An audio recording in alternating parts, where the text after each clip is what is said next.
Lakshmi Srinivasa jewellers proprietors Duggi Srinivasarao, Duggi Abhinay, IT hub ఎదురుగా Yellandu cross road, Khammam. Welcome to Suman TV Khammam.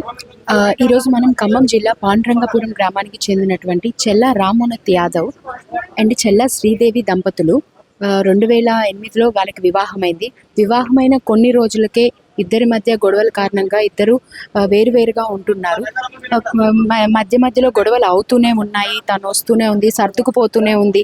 పెద్ద మనుషులు చెప్తూనే ఉన్నారు తను భర్త మారుతాడు అని చెప్పేసి మళ్ళీ భర్త దగ్గరికే వస్తుంది. ఇలా సర్దుకుపోతూ తన కాపురాన్ని తను గుట్టుగా చేసుకుంటుంది. అయినా కూడా భర్త ప్రవర్తనలో ఏమాత్రం మార్పు లేదు. ఇద్దరు పిల్లలు పుట్టాక కూడా భర్త ప్రవర్తన అదే విధంగా ఉండటంతో తను విసుగు చెంది తన సిరిపురం అనే గ్రామంలో తను ఇద్దరు పిల్లల్ని పెట్టుకొని ఒంటరిగా తన జీవితం ఏదో తను సాగిస్తూ ఉంది. ఈరోజు తన భర్త కొన్ని కారణాల వల్ల తను బలవన్మరణానికి పాల్పడ్డాడు. సో తనకు కనీసం ఎటువంటి ఇన్ఫర్మేషన్ కూడా లేకుండా తనని తీసుకొచ్చేసేసి పోస్ట్ మార్టం కూడా కంప్లీట్ చేశారని, నాకు ఎటువంటి సమాచారం కూడా అందించలేదని, నేనే వచ్చానని, ఇప్పుడు నాకు ఇద్దరు చిన్నపిల్లలు ఉన్నారు, వాళ్ళ పరిస్థితి ఏంటి, నేనేం అవ్వాలి, నా పిల్లల పరిస్థితి ఏంటి, ఆడపిల్లలు అని చెప్పేసి తన గాథని మనం విందాం. చల్లా శ్రీదేవి. ఏంటి అసలు ఏం జరిగింది మీ భార్య భర్తల మధ్య? మాకు 2008లో మ్యారేజ్ అయిందండి. సంవత్సరం తర్వాత అమ్మాయి పుట్టింది. తర్వాత నేను ప్రసవం తర్వాత తల్లిగారింటికి వచ్చాను. తల్లిగారింటికి వచ్చిన తర్వాత 3 months నుంచి నన్ను ఇంకా ఆస్తి అని చెప్పేసి నన్ను ఇబ్బందులు పెడుతూనే ఉన్నాడు. అయినా నేను ఆ ఇబ్బందులు ఎదుర్కొంటూ మౌనంగా నా పని నేను చేసుకుంటూ వస్తున్నాను. నన్ను ఇంకా మౌనంగా ఉంటున్నావు, నేను అడిగిన దానికి రెస్పాండ్ కావట్లేదని నన్ను ఇంకా మా మాటలతోటి చేతలతోటి కొడుతూ తిడుతూ వేధిస్తూనే ఉన్నాడు. అయినప్పటికీ కూడా నేను ఇంకా మౌనంగానే నా పని నేను చూసుకుంటూ నా పిల్లల బాధ్యత తీసుకుంటూ వస్తున్నాను. తర్వాత పాపని 15 సంవత్సరాల వరకు నా ఇంట్లోనే, మా అమ్మగారి ఇంట్లోనే నేను పెంచుకుంటూ వస్తున్నాను. మధ్యలో నేను మారిపోయాను, తీసుకెళ్తా అని చెప్పేసి నన్ను మాయమాటలు చెప్పి మధ్యలో 2-3 సార్లు తీసుకెళ్ళటం జరిగింది. అప్పటికి కూడా నన్ను వేధిస్తూనే ఉన్నాడు. ఆ బాధలు భరించుకుంటూ నేను ఏడ్చుకుంటూ తనతో బాధలు పడుతూ నేను నా పనులు నేను చేసుకుంటూ వస్తున్నాను. కారణం ఏంటంటే తను ఏం చేసేవాడు అసలు? బాధలు అంటే ఎలాంటి, ఏ విషయంగా, ఎందులో, దేని పరంగా? ఇంకా కావాలి, ఆస్తి కావాలి. ఎంత కట్నం ఇచ్చారా పెళ్ళప్పుడు మీకు? మామూలుగా పెళ్ళప్పుడు ఇచ్చారండి, పొలం ఇచ్చారు. ఇంకా నాకు అదనంగా కావాలి, దానికి అదనంగా కావాలి. ఏం పని చేస్తాడు తను? ఏం పని చేస్తాడు తను? మామూలుగా టీచింగ్ చేసేవాడు, మామూలుగా చేసేవాడు. కానీ అంత సిన్సియర్గా. గవర్నమెంట్ అంటే సిన్సియర్గా ప్రైవేటా గవర్నమెంటా? ప్రైవేట్గా చేసేవాడు. అది స్టార్టింగ్లో చేసేవాడు.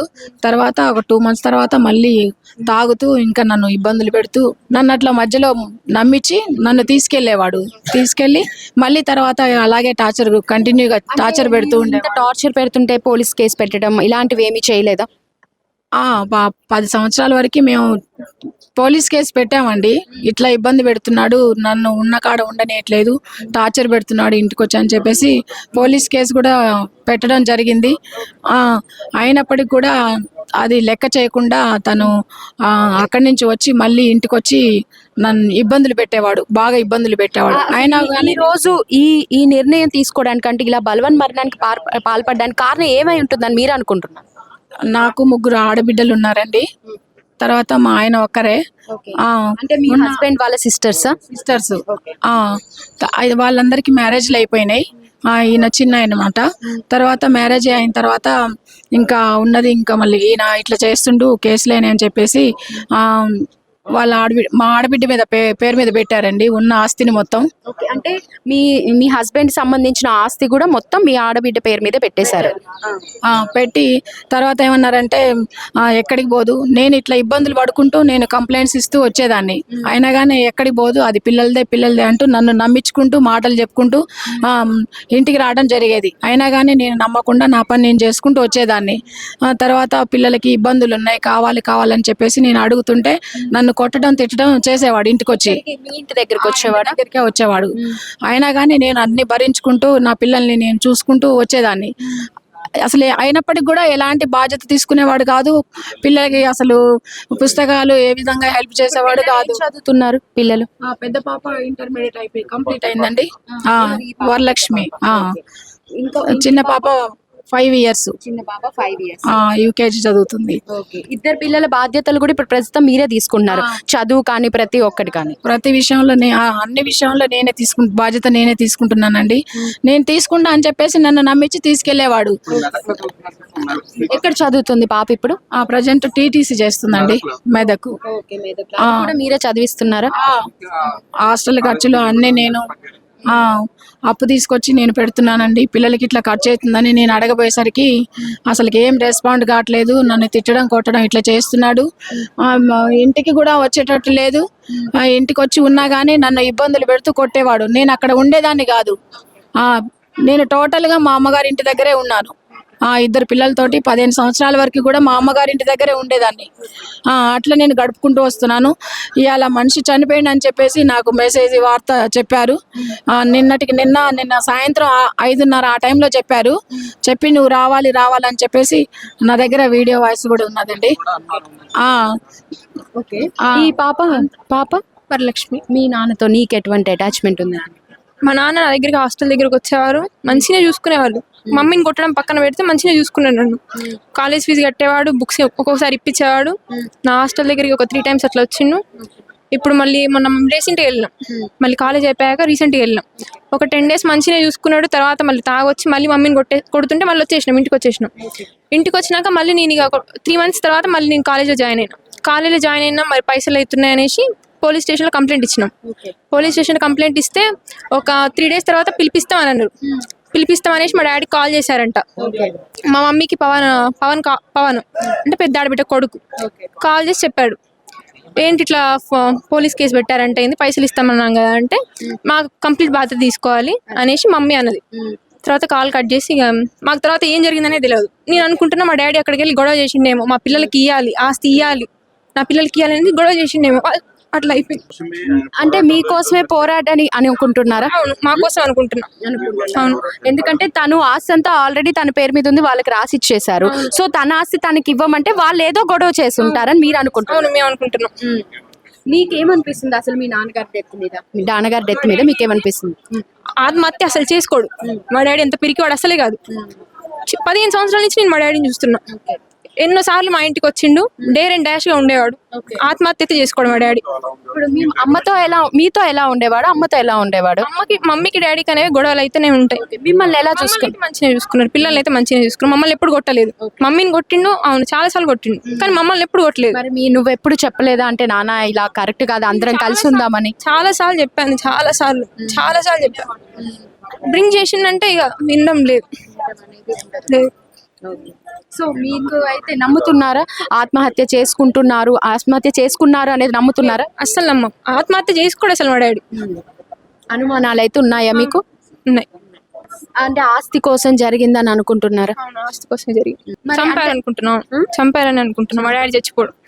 పోస్ట్ మార్టం కూడా మేము వచ్చినాక చేయలేదు, మేము రాకముందే చేసిరు. మీకు ఇన్ఫర్మేషన్ ఇవ్వలేదు అసలు పోస్ట్ మార్టం గురించి మాకు ఇవ్వలేదు. మా మమ్మీకి మా మామయ్య ఫోన్ చేసి రామ్మ అంటే ఇప్పుడు మమ్మీ నిన్న స్కూల్కి వెళ్ళేసి వచ్చింది. గడగడ వణుకుతూ మమ్మీ వచ్చి ఇట్లా డాడీ చచ్చిపోయినట్టు నేను నమ్మలేదు. మా డాడీ అసలు అట్లా ఉరేసుకొని చచ్చిపోడు. ఇట్లా నైట్ ఆటో వాళ్ళకి ఫోన్ చేస్తే ఎవరు లేరు, ఆటో వాళ్ళు ఎవరు లేరు. సరే మార్నింగ్ అనేసి వచ్చేసినాం. మార్నింగ్ ఎర్లీగా లేచి ఆటో మాట్లాడుకొని వచ్చినాం. వచ్చేలోపు పోస్ట్ మార్టం చేసిరు మా డాడీకి. అంటే మీకు ఎటువంటి పోస్ట్ మార్టం ఇంతమందికి చూసారా అసలు నాన్నగారిని? ఆత్మహత్య చేసుకున్నాను అని అన్నారు కదా, అన్నాక మాకు బాడీని చూపిలేదు. ఇప్పటి వరకు కూడా చూపిలేదు. ఇప్పుడు పోస్ట్ మార్టం అయినాక ఇప్పుడు మొత్తం కుట్లు వేసినాక మేము చూసినాం మా డాడీ. పోస్ట్ మార్టం తర్వాతకి ఇప్పుడు మీరు చూస్తున్నారు తప్ప చనిపోయిన ఇన్ఫర్మేషన్ ఇచ్చాకైతే మీరు చూడలేదు. వాళ్ళు చూపిలేదు. డైరెక్ట్ ఇక్కడ తీసుకొచ్చేసారు వాళ్ళు. అక్కడ నుంచి ఇంటికాంచి డైరెక్ట్ ఇలా అంటే ఎలా చనిపోయారని చెప్పారు? ఎలా హ్యాంగింగ్ లేకపోతే ఉరేసుకున్నాడు, వైర్తో ఉరేసుకున్నాడు అని చెప్పారు. వైర్తో ఎలా ఉరేసుకుంటాడని లేదు. సో మీ నాన్నగారి మృతి పట్ల మీకైతే అనుమానాలు ఉన్నాయంటారు.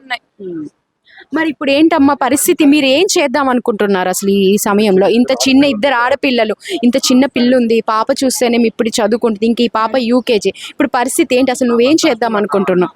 మా పిల్లలకి నాకు న్యాయం జరగాలి. నా భర్త ఆస్తి రావాలి, మా పిల్లలకి రావాలి, నాకు న్యాయం జరగాలి. ఈ రోజు వరకు మమ్మల్ని అన్యాయం చేసుకుంటూనే వస్తున్నారు. మేము రూపాయి కూడా తినకుండా మమ్మల్ని అసలు ఇంట్లో కూడా రానియకుండా మమ్మల్ని టార్చర్ చేస్తున్నారు. మా పిల్లి మీ మీ భర్తే చేస్తున్నారా లేదంటే ఇంకెవరైనా సపోర్ట్ తీసుకొని మీ భర్త చేస్తున్నారని అనుకుంటున్నారు? ఫ్యామిలీ అందరూ సపోర్టే. ఒక్కడు ఏమి చేయలేకపోతున్నాడు. మేము ఆ ఒక్కడితోటి కూడా అక్కడ ఉండలేకపోతున్నాం. మరి మీ భర్తకి చెప్పలేదా మనం సపరేట్ గా వద్దాము, మన బతుకు మనం బతుకుదామని ఎప్పుడు మీరు అనలేదా? సపరేట్ గా ఉండే మనిషి కాదండి. మన ఇంట్లోనే ఉందాం అనేవాడు, నన్ను టార్చర్ పెట్టేవాడు. అట్లా మమ్మల్ని ఉండనిచ్చేవాడు కాదు. ఆ భయానికి మేము బయటికి వెళ్ళొచ్చేవాళ్ళం. ఆస్తి ఏమో ఆడబిడ్డ పేరు మీద ఉన్నది. నా పిల్లల ఆస్తి పిల్లలకి రావాలి, మాకు న్యాయం జరగాలి. సో మీకైతే అనుమానాలు అయితే ఉన్నాయి మీ భర్త మృతి పట్ల. అలా చేసే మనిషి కాదు, చాలా ధైర్యం మనిషి. అంత పిరిగివాడుగా చనిపోయే మనిషే కాదు. కావాలని చేసిర్రు, ఆస్తి కోసం కావాలని పొడిచి చంపిర్రు. ఓకే అండి, మీ పేరు? నా పేరు మేఘలింగయ్య అండి. ఓకే, మీరు ఏంటి సార్ ఈ ఊర్లో ఉంటారు? వాళ్ళ ఊర్లో మా వాళ్ళు మాకు గుర్తుంది, కానీ మా వాళ్ళు ఏం కోటలో ఉంటే మేము కాపుకొల్లో ఉంటాం. అసలు ఏంటి సార్ మీకు తెలిసి ఏం జరిగింది అసలు? నాకు వీళ్ళ అన్నగారు కొద్దిగా పరిచయం. మా చెల్లె గారికి ఇట్లా వాళ్ళ భర్త ఎటు చేస్తుందంటే నేను ఒకసారి పంచాయతీ పోయితే ఇల్లు అంత ముందు గొడవ పడిన తర్వాత ఏం గొడవలు ఎలా? భార్య భర్త అరుచుకొని మా అమ్మలకు గొడవలు పడి అతను ఎలా మీరు మాట్లాడారు అతనితో ఇంత ముందు ఎప్పుడైనా? మాలా కిరాతకుడు. అవునా? అతని పొరపాట, అతను తప్పంటారా? అతనిదే తప్పు, అతనిదే. ఈ అమ్మాయిలో ఏం తప్పు లేదు. మేము చూసి ఆ ఊర్లో ఈ అమ్మాయి తల్లిగారింటికి ఉన్న తర్వాత కూడా తల్లిగారింటికి పోయి కూడా వాళ్ళ ఇంకొక ఈ అన్న కాక ఇంకొక అన్న ఉంటే ఆ అన్న మీదకి పోయి ఇల్లు ఉంటే ఇల్లు బీకిండు, అవన్నీ బీకిండు, రాళ్ళు వేసిండు. అది ఈ అమ్మాయి అప్పుడు కేసు పెట్టుకుంది. కేసు పెట్టుకున్న తర్వాత అప్పుడు మేము పోయాం, ఎంటర్ అయిన తర్వాత ఏంద్రా నాయన ఈ పరిస్థితి, ఇప్పుడే నీ భార్య నీకు తోలుతారా మంచి ఉంచుకోరంటే వాడు 1, 2 ఏం మాట్లాడిపోయేది. అసలు ఏమై ఉంటుంది కారణాలు గొడవలకి? ఆస్తిలో ఇప్పుడు ఆస్తి అంతా ఇప్పుడు ఏం చేసిండు, వాళ్ళ అక్కల పేరు మీద పెట్టుకుండు. ఈ ఆస్తి ఆడుతుంటే ఇక ఈ భార్య వాళ్ళు తల్లిగారు వాళ్ళు కొంత ఆస్తి ఇచ్చారు. ఇంకా మిమ్మల్ని మీ అన్నయ్య ఆస్తి ఇవ్వని ఈ అమ్మాయిని నివసించేది. అంటే భార్య తల్లిగారి నుంచి వచ్చిన ఆస్తి కూడా వాళ్ళ అక్కలకే ఇచ్చేసాడు అబ్బాయి? అది లేదండి, ఈ అమ్మాయి భార్య పేరు మీద ఉంది. అది అంటే అతనుకున్న ఆస్తి అంతా వాళ్ళ అక్కగారి పేరు మీద పెట్టిండు. వాళ్ళ అక్కగారి ఆ పని ఎందుకు చేశారంటే వాళ్ళు ఎందుకు చేశారంటే ఈ పని ఇప్పుడు ఈ భార్య అంటే నీ భార్య ఏదో గొడవలు ఉన్నాయి కదా, చిన్న గొడవలలో తాగుడు వల్ల, ఒక తాగుడే కాదు అన్ని అలవాట్లు ఉన్నాయండి. తర్వాత ఇక ఈ ఆస్తి కూడా నా దగ్గర ఉంటే భార్య వాళ్ళు ఏమన్నా పోలీసులు కానీ లేకపోతే కేసు పెడితే ఏమన్నా కోర్టులో కానీ ఆ అమ్మాయికి రాత్రే. మరి ఇప్పుడు మరి రాసేసాడు, ఆయన ఆస్తి ఇస్తారంటారా మరి వాళ్ళ ఆడపడుచులు?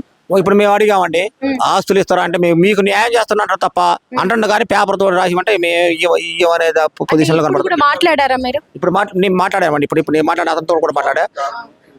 చావు కారణం తను ఏమంటుంది, మా వారు అంత పిరికివారు కాదు, ఆత్మహత్య చేసుకునే అంత పిరికివారు కాదు, మాకైతే అనుమానాలు ఉన్నాయి అంటున్నారు. మరి మీరేమనుకుంటారు? నేను చూసిన అతను చూసినంత లోపల వాళ్ళ తల్లిగారింటికి పోయి వాళ్ళ అన్నదమ్ముల మొగల్నే వాళ్ళ అన్నదమ్ములనే కొట్టి అంత ఉన్నోడైతే అంత పిరికివాడైతే కాదు.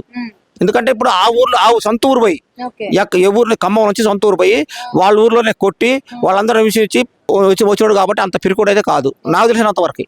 అది చూశారు కదండి, భార్య పిల్లలు ఇక్కడ ఉన్నటువంటి బంధువులు అందరూ కూడా ప్రతి ఒక్కరు కూడా ఇది ఆత్మహత్య అయితే కాదు, అతను తాగుబోతూ కొట్టేవాడే నిజమే, కానీ ఆత్మహత్య చేసుకునేంత పిరికివాడైతే కాదు. ఆస్తి కోసమో లేదా ఇంకా దేనికోసమో కుటుంబ సభ్యులే ఏదో చేసి ఉంటారని వాళ్ళైతే ఆరోపిస్తున్నారు. పోలీసులు కూడా దర్యాప్తు అనేది చేస్తున్నారు. పోస్ట్ మార్టం అప్పుడు కూడా కనీసం మాకు చూపించలేదు, పోస్ట్ మార్టానికి ముందు ఇన్ఫర్మేషన్ కూడా ఇవ్వలేదు అని చెప్పేసి వాళ్ళైతే ఆరోపిస్తున్నారు. ఏది ఏంటి అసలు ఏం జరిగింది నిజాలనైతే ఏదేమైనా సరే మాకు మా పిల్లలకి న్యాయం కావాలి అని చెప్పేసి కోరుకుంటున్నారు.